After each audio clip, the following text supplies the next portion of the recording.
On a cold November morning, some folks came out to Faust Park to learn a new skill, something they'll probably never use again, unless maybe they time travel back to the 19th century. St. Louis County Parks' Jesse Francis, who does this sort of thing for a living, is overseeing the work. Got a great group of volunteers out here today, and it is very, very cold. I would not have shown up, but they did. This group from the United Methodist Church of Green Trails in Chesterfield volunteered to work on the reconstruction of a one-room schoolhouse that was built to serve black students in what was the Chesterfield School District. And I guess our minister was mentioning it. We thought it was a good volunteer thing that we could handle.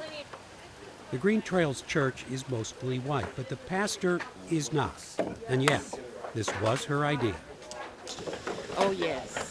As soon as I told them the story, and what I've always told my folks is when you have a black pastor, every month is Black History Month.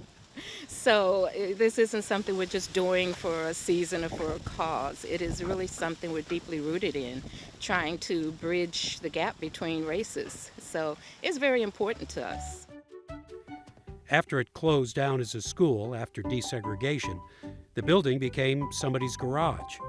Later, it was donated, taken apart. The pieces were stored at the Faust Park barn, including a piece of blackboard wall that still had lessons on it. It was hidden behind the garage walls. And then when the foundation was laid, they started to put it all back together. And by the fall of last year, the log walls and the roof were up, and now the walls needed chinking. Before mortar is applied, the gaps between the logs are filled with scraps of wood. And so they're here putting the chinking in between the logs, which is what they did originally. We're using a lot of the original chinking that we'd taken out and put in barrels. This is the first building in the historic village at Faust Park tied to the African American community. But this is also a Chesterfield story. As there's a history of black farmers, black families in Chesterfield that we want to spread throughout Chesterfield and let everyone know our history. We have a rich history here, and we should celebrate that. Since she's been our pastor, she's really helping us try to understand the diversity of the area, inclusion, and how we can reach out to other groups to understand each other and be in community together. Yeah, it's exciting to me. Of course, I'm kind of a history buff. This is really when two parts of the story come together. It's not just the buildings that are important, but it's the stories they bring to Faust Park.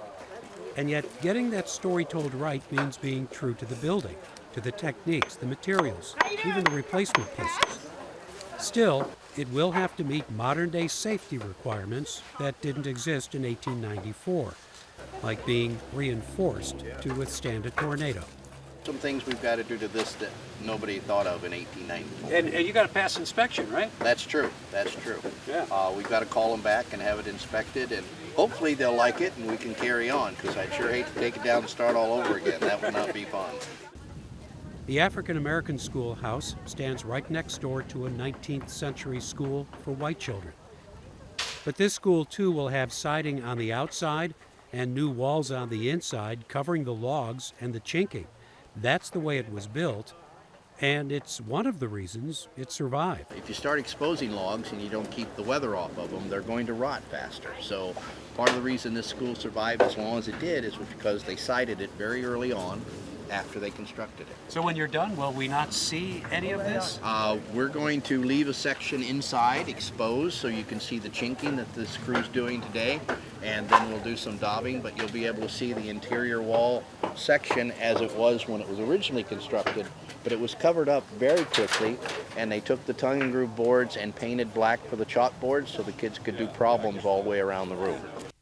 The school should be completed by spring, and things on this day were moving along just fine.